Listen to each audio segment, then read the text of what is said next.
दोस्तों नमस्कार, हमारा नाम योगेश शुक्ला है और आप इस समय निष्पक्ष संदेश देख रहे हैं। दोस्तों, पीएम मोदी से भी बढ़कर सीएम योगी उत्तर प्रदेश के मुख्यमंत्री श्री योगी आदित्यनाथ जी ने धार्मिक जुलूसों को लेकर, धार्मिक उत्सवों को लेकर, लाउड स्पीकर को लेकर बहुत बड़ा ऐलान किया है, बहुत बड़ा निर्णय लिया है। लेकिन उनके इस ऐलान, इस निर्णय पे संदेह लोगों को हो रहा है, उनकी निष्पक्षता पे लोगों को संदेह हो रहा है। इसकी जाँच 1 वर्ष बाद हो पाएगी। कैसे हो पाएगी? क्योंकि रामनवमी और हनुमान जयंती के पर्व मनाए जा चुके हैं। अब 2 बड़े पर्व हैं। एक इस धार्मिक स्तर पे है, मोहम्मदनों का, मुसलमान भाइयों का ईद का पर्व होगा।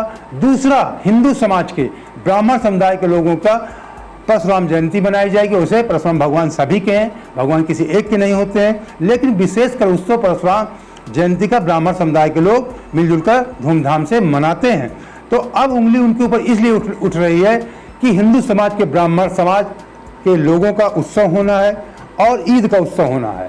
दोनों आसपास हैं, हो सकता है एक ही दिन पड़ जाए। रामनवमी मनाई जा चुकी है।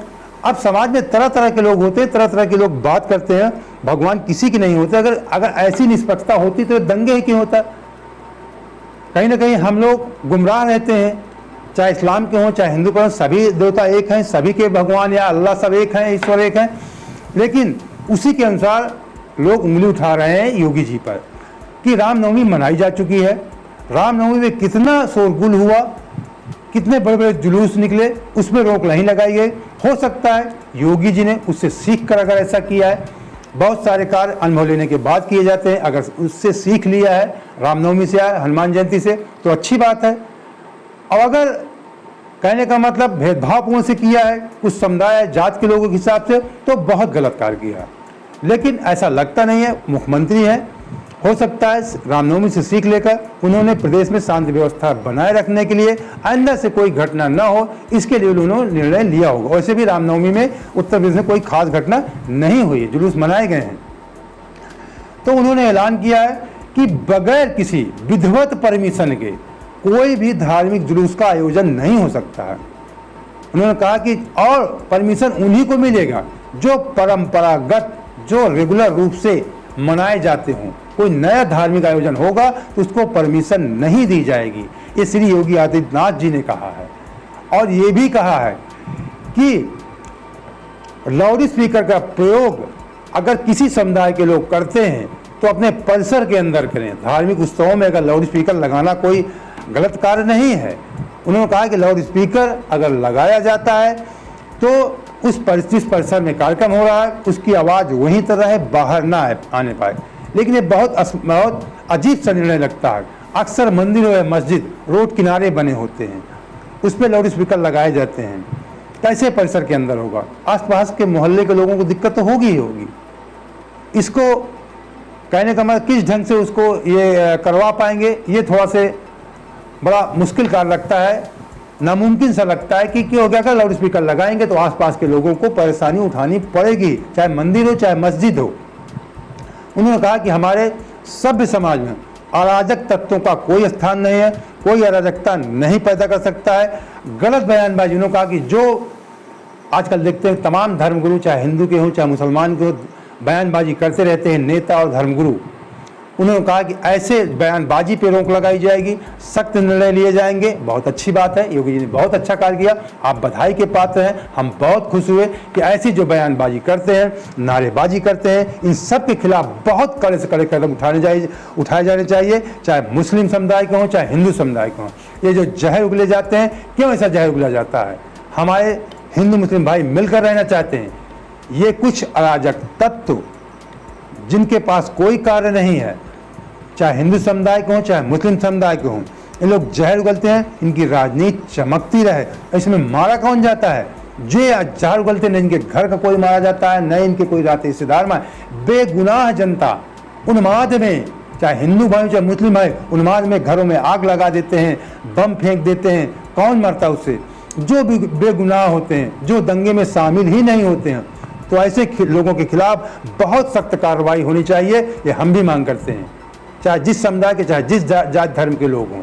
अगर योगी जी ने निष्पक्ष रूप से ऐसा निर्णय लिया है तो बधाई के पात्र हैं। लेकिन अब इसकी निष्पक्षता की जांच तो 1 वर्ष बाद ही हो पाएगी। क्योंकि एक वर्ष बाद फिर से रामनवमी आएगी, हनुमान जयंती आएगी, सारे त्यौहार, तमाम त्यौहार आएंगे। अगर सभी त्यौहारों में, हिंदू मुस्लिम के सभी त्यौहारों में इसी तरह कड़ाई का पालन होता रहेगा तो योगी जी बहुत अच्छे मुख्यमंत्री हैं। इसके लिए मैं उन्हें बार बार बधाई का पात्र कह रहा हूँ। पीएम योगी, हमारे पीएम नरेंद्र मोदी जी से अच्छे हैं, क्योंकि पूरे देश में कितने दंगे हुए, हर राज्य में हुए, कम से कम 1 दर्जन राज्यों में दंगे हुए, लेकिन पीएम मोदी के मुंह में दही जम गया है। पीएम मोदी ने एक शब्द नहीं बोला। उनके एक शब्द बोलने से पूरे देश में दंगे रुक सकते हैं। आपने देखा नहीं थे क्या? कोरोना काल में उनके बोलने से पूरे देश में चक्का जाम हो सकता है।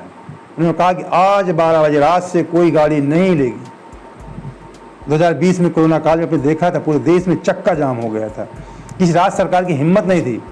ये बहाना आप नहीं कर सकते कि राज्य सरकारों का मैटर है, ये राष्ट्र का मैटर है। राष्ट्र के मैटर में आपका एक शब्द पूरा राष्ट्र कहने का मतलब सब आंखों पे लेता है। आपका आदेश पूरा देश मानता है। आपने रात 12 बजे नोटबंदी किया, जीएसटी लगाया, लॉकडाउन लगाया, लॉकडाउन ने चक्का जाम किया, सभी राज्य सरकारें शामिल थे, सबने आपका स्वागत किया, सबने माना। तो अगर आप एक कड़ाई से कहने का मतलब संदेश, राष्ट्र के नाम संदेश दे देते कि किसी राज्य सरकार में अगर ऐसी घटना है तो उस राज्य सरकार को बख्शा नहीं जाएगा। आपके पास सर्वोच्च पर है, आप राष्ट्र पर शासन लगा सकते हैं, कुछ भी कर सकते हैं, उनकी सुविधाएं रोक सकते हैं, तमाम तरह की आप धमकियां दे सकते हैं राज्य सरकारों को। आपका एक अगर कह देते तो किसी राज्य के मुख्यमंत्री की जरूरत ही नहीं है, मुख्यमंत्री सत्ते में आ जाते, सभी लोग एकदम कहने का मतलब ठीक ठाक सारे जो त्यौहार हैं वो ठीक ठाक ढंग से, जो अराजक ढंग से मनाए जाते हैं, कतई ऐसी घटनाएं नहीं हो सकती हैं। लेकिन हमारे प्रधानमंत्री जी अभी तक कुछ कहने का इसके संबंध में कोई संदेश नहीं दिया, कोई मैसेज नहीं दिया है। लेकिन सीएम योगी जी ने इन जो पूरे देश में घटनाएं घटित हुई उन सब मामलों को संज्ञान लेते हुए कड़ाई से, अनुभव से ही सही, रामनवमी के बाद ही सही, लेकिन बहुत अच्छा कार्य किया है। उन्होंने कहा किसी धार्मिक नए आयोजन को, जो नए तरह तरह के आयोजन लोग आजकल कर रहे हैं, फला ये फला वो मना रहे हैं, तमाम तरह की नई नई जयंती मनाई जाती है, किसी को कोई परमिशन नहीं मिलेगा। जो परंपरागत है, अब परंपरागत में मुस्लिम भाइयों के त्यौहार, ईद में कोई मेरे समझ जुलूस नहीं निकलता है, मिलन का त्यौहार तो मुहर्रम में जुलूस निकलता है, उनका मिलन का कार्यक्रम जारी रहेगा। परशुराम जयंती में मैं कई वर्षों से देख रहा हूँ कि हमारे ब्राह्मण समुदाय के, हिंदू समुदाय के लोग उसमें थोड़ा कहने का मतलब कुछ एक सीमित ढंग से अपना परशुराम भगवान को सजा करके घोड़े पे हाथी बैठा के निकालते हैं, शोभा यात्रा टाइप निकालते हैं, शांतिपूर्ण ढंग से निकालते हैं, उसमें कोई उपद्रव, अभी तक ऐसी घटनाएं नहीं घटी हैं देश में, ऐसी घटनाएं नहीं घटेंगी। वो परंपरागत जुलूस है परशुराम जयंती, और ईद तो मिलन का त्यौहार है, वो भी होगा। उन्होंने इसके लिए सभी अधिकारियों की छुट्टी भी रद्द कर दिया है और ये भी कहा कि अपने क्षेत्र में निवास करेंगे, चाहे थानेदार हो, सीओ हो, एसडीएम हो, कोतवाल हो, कोई भी हो, सभी की छुट्टियां रद्द कर दिया है। 4 मई तक के लिए सीएम योगी ने बहुत कहा कि अति संवेदनशील ढंग से इसे आप लोगों को देखना होगा। अधिकारियों को बहुत सख्त लहजे में उन्होंने निर्देश दिया कि अति संवेदनशील ढंग से इसे आपको नज़र बनाए रखना है। सभी धर्म गुरुओं से कहा है कि 24 घंटे, कल उन्होंने मैसेज किया, इस बारे में ट्वीट किया और वीडियो कॉन्फ्रेंसिंग किया सभी से, अधिकारियों से पूरे प्रदेश के, और ये भी कहा कि अगले 24 घंटे में सभी धर्मों से, हिंदुओं के और मुसलमानों के जो भी धर्मगुरु हों, उनसे बातचीत करके इस मामले का हल निकालें। किसी तरह की कोई अप्रिय घटना नहीं घटनी चाहिए, बहुत सख्त निर्देश योगी जी ने दिया है। उन्होंने कहा कि हमारे समाज में सभी धर्मों को शांतिपूर्ण ढंग से अपने अपने त्यौहार मनाने का अधिकार है। किसी भी धर्म के लोग हों अपने उत्सव मना सकते हैं, लेकिन नए आयोजन नहीं होंगे। जो परंपरागत ढंग से मनाए जाते हैं वही आयोजन होंगे। तो दोस्तों, योगी जी की ये बहुत अच्छा निर्देश है। तो उम्मीद करते हैं कि आपको हमारा वीडियो पसंद आया होगा। पसंद आया, पहली बार जो चैनल सब्सक्राइब कर लीजिए और लाइक करके दोस्तों को शेयर भी कर दीजिए। जय हिंद, जय भारत।